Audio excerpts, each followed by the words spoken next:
For a character to successfully fall from grace, there has to be a reason that the audience will understand, a logical linear progression of one set of mind to the next. A character that is all about freeing slaves and not repeating the actions of her family burning down a city for no reason is not a logical progression, and the audience will rebel against it. But a character who's lived in a fictitious reality, forced to confront the falsehood of this reality and her own limitation, it becomes understandable why they might snap as Azula does. From a young age, Azula was able to demonstrate a mastery of firebending, quickly picking up the techniques and skills her master taught her. Her brother Zucko, on the other hand, wasn't. He's a slow learner, often taking twice or even 3 times as long to learn the same techniques as his sister. Their father Ozai views the skill of firebending as a very essential thing. It is the Fire Nation's identity. It's what separates them from the other nations and what makes them so superior compared to them. A lack of firebending from his child is embarrassing, but a child prodigy, that's something to be proud of. He lets his kids know this, often praising Azula and mocking Zucko. In his eyes, Azula has become his unofficial heir, and she knows this, causing her to form a superiority complex and an addiction to perfectionism. She has to be the best at it, or her father will not care. He will not love her. Your Princess Azula, clever and beautiful, disguised herself as the enemy. All of her actions, word choices are deliberately chosen to either control other individuals or gain the approval of the people she believes are greater than herself. But when it comes to her mother, she does not get any of this. My own mother thought I was a monster. Her mother, for the most part, sees past her manipulative word choice, nor does she approve of her reckless action, leaving Azula to feel as if her mother sees her as a monster, an unwanted child she could never love. But for some reason, her mother loves Zucko, and she can't understand this. He's weaker than her, not as skilled as she is, and clearly dumber than her. These are the only traits that matter, so the fact that Zucko and their mother often have private time between the two of them makes her incredibly jealous. She starts to act out, craving the attention and approval that her brother is receiving. She has this desire to be loved and can't understand how to obtain this from her mother, who is a foil to her father. The answer is empathy, which neither Azula or Ozai fully understand, and it's this lack of understanding of it that will hurt her later. Yes, we defeated you for all time. You will never rise from the ashes of your shame and humiliation. One of the best scenes to me that demonstrates why Azula is the way she is can be found in the Search comic. For those who do not know, Dark Horse Comics, in collaboration with the creators of Avatar, released a series of comics that continues the adventures of Team Avatar. In the scene, the Fire Nation family is sitting down for dinner, and Azula is explaining her lesson and how she burned the clothing of her instructor was wearing because she did not like what he was teaching her.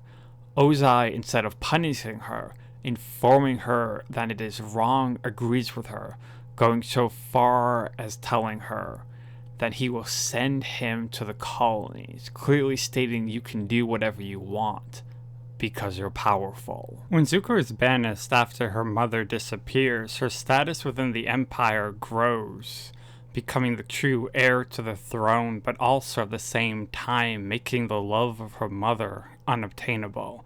This causes her to focus even more on her father's approval, by making his dream into her own. It becomes a major part of her identity. The action she takes from that point forward is to make her father's dreams come true, and the approval that she will receive with it.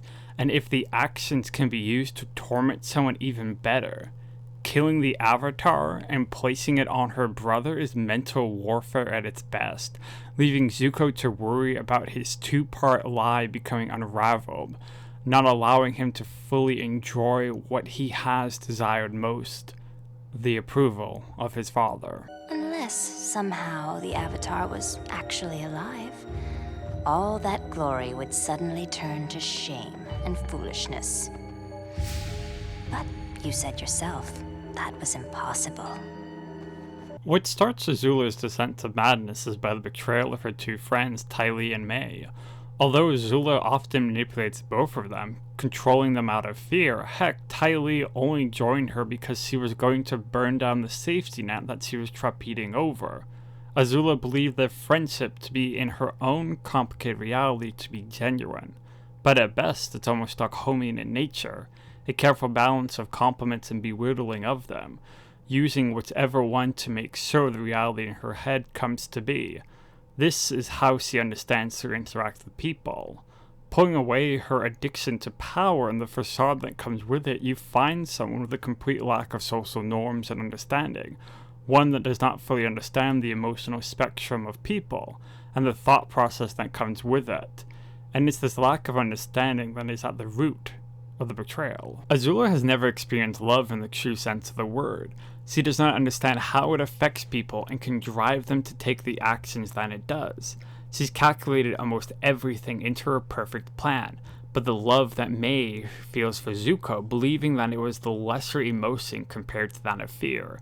May knocking out the guards in Boulder Rock when they were in the process of cutting the cable car line that Crew Avatar was on, and helping them escape. In Azula's eyes, this is a personal betrayal, an attack against herself. And when Tylee's social alliance to May is greater than her alliance to Azula, by saving May from her wrath, this is unexpected to her.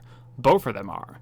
She has lost control of two people that were the closest to her, and more importantly, she made a mistake. This delusional reality she has lived in starts to shatter, being held together by a thin veil, and when her father tells her that she will not be by his side when he conquers the world, destroying a dream she has had for some time, the veil splits in two.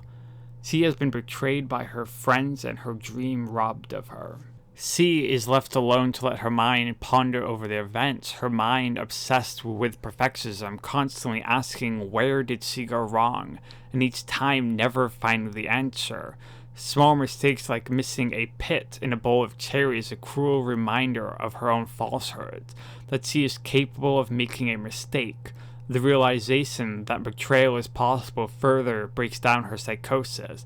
The only way not to feel the betrayal from others is to banish everyone, leaving her alone.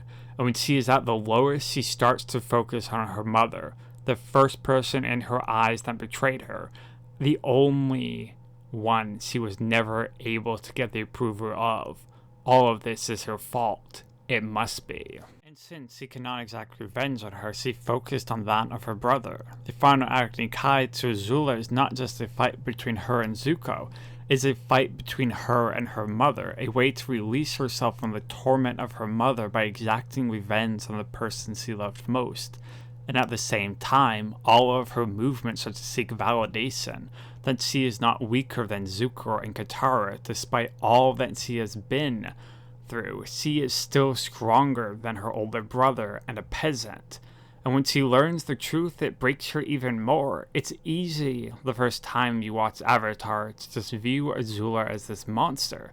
But as I viewed the series more and more, I came to the realization that what she ultimately wants and needs is approval and to be loved. Well, that, and You and I will be the strongest couple in the entire world. We will dominate the earth! did your viewing of Azula change after your second viewing? And if so, how? And if you see my fiancée, tell her she forgot me at Ember Island. I'm the Forgotten Critic, and once again, I have been forgotten.